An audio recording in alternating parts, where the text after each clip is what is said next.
প্রশাসন, এই পুলিশ এখনো ভারত কর্তৃক নিয়ন্ত্রিত এবং পরিচালিত। এই ভিপি নুরুল হক নূরের জন্ম না হলে, এই গণ অধিকার পরিষদের জন্ম না হলে আজকে ডক্টর মোহাম্মদ ইউনূস আপনি প্রধান উপদেষ্টার চেয়ারে বসতে পারতেন। এই গণ অধিকারের কারণেই আপনি আজকে সরকার প্রধান, আজকে আপনি ইন্টারিম সরকারের প্রধানের চেয়ারে বসেছেন। কিন্তু আমরা অবাক হয়ে লক্ষ্য করি, আপনি ওই চেয়ারে বসে যে ধরনের আচরণ শুরু করেছেন, এই আচরণ কোন অংশেই খুনি হাসিনার থেকে খুব একটা ব্যতিক্রম আমরা লক্ষ্য করছি না। প্রিয় ভাইরা আমার, বিগত 17 বছর কোন রাজনৈতিক দলের কেন্দ্রীয় কার্যালয়ে এভাবে কোন দলীয় প্রধানকে কাপুরুষের মতো বর্বরচিত হামলার মাধ্যমে রক্তাক্ত করা হয় নাই। আমরা হাসিনার আমলে দেখেছি বিএনপির কেন্দ্রীয় কার্যালয়ে পুলিশ গিয়ে ভাঙচুর চালিয়েছে, কিন্তু কোন নেতাকে সেই কেন্দ্রীয় কার্যালয়ে পিটিয়ে রক্তাক্ত করে নাই। আজকে এই বিপ্লব পরবর্তী সময়ে ডক্টর মোহাম্মদ ইউনূসের নেতৃত্বাধীন সরকারের আমলে আজকে গণ অধিকার পরিষদের কেন্দ্রীয় কার্যালয়ে পুলিশ এবং সেনাবাহিনীর যৌথ হামলার মাধ্যমে বিপ্লবী সভাপতি নুরুল হক নূরকে রক্তাক্ত করা হয়েছে। এখান থেকে একটা বিষয় স্পষ্ট, এই পুলিশ প্রশাসন এবং এই সরকারের ভিতরে আওয়ামী ফ্যাসিবাদের দোসর রয়ের দালালেরা পরতে পরতে ছড়িয়ে ছিটিয়ে রয়েছে। এই কথা বিগত 1-1.5 বছর ধরে আমরা বলে আসছি। এই প্রশাসনকে আওয়ামী ফ্যাসিবাদ মুক্ত করতে যদি না পারি, এই পুলিশকে আওয়ামী ফ্যাসিবাদ মুক্ত যদি আমরা করতে না পারি, আজকে ভিপি নূরের যে দশা তারা করেছে, আগামীতে বিএনপি, জামাত, এনসিপি কাউকে ছাড় দেবে না। বিএনপি যদি মনে করে আমরা ক্ষমতায় চলে এসেছি, আমরা ভালো আছি, আমাদেরকে এই পুলিশ প্রশাসন প্রটোকল দেবে, তাহলে বিএনপির প্রতি আহ্বান জানাবো, বিগত 16-17 বছরের ইতিহাসটা একটু চোখ বুলান, একটু চোখ বুলান। এই প্রশাসন, এই পুলিশ এখনো ভারত কর্তৃক নিয়ন্ত্রিত এবং পরিচালিত।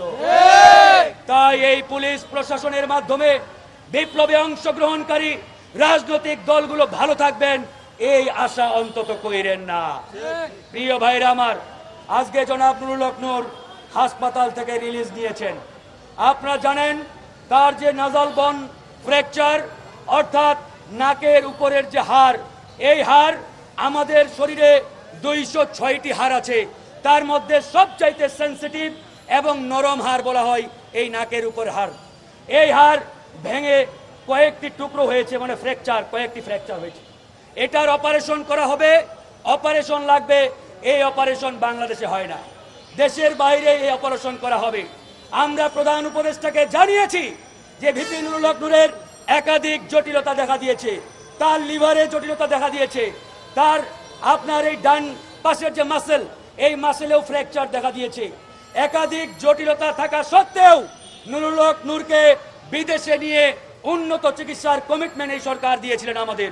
সবাই আপনারা দেখেছেন, ডক্টর মোহাম্মদ ইউনূস ঘোষণা দিয়েছেন অনতি বিলম্বে স্বাস্থ্য মন্ত্রণালয় যাতে তাকে বিদেশে নেয়।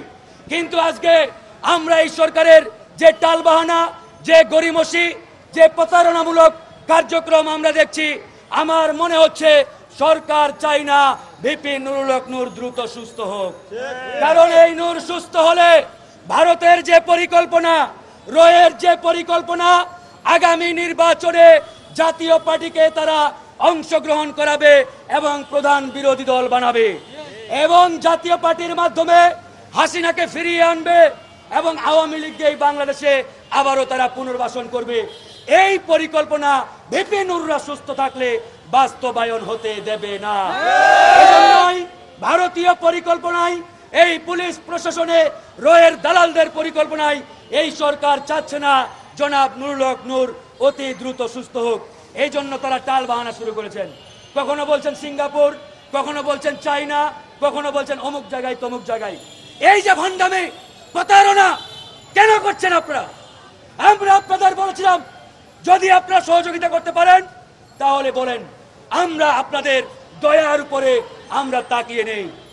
তাই প্রিয় বন্ধুগণ, আপনারা দেখেছেন এই সরকারের প্রতারণা যখনই আমাদের সামনে উন্মোচিত হয়েছে, আমরা গতকালকে আনুষ্ঠানিকভাবে সরকারের সেই ঘোষণাকে ঘৃণা ভরে প্রত্যাখ্যান করেছি। আমরা বলেছি, আমরা এই সরকারের দয়ায়, সরকারের দক্ষিণায় আমরা ভিপি নূরকে বিদেশে নিয়ে আর চিকিৎসা করাবো না। ভিপি নূর তার চিকিৎসা বিদেশের মাটিতেই হবে, তবে সেটা দলীয় এবং পারিবারিকভাবে আমরা বিদেশে নিয়ে অতি দ্রুত তার অপারেশন এবং উন্নত চিকিৎসার ব্যবস্থা করব।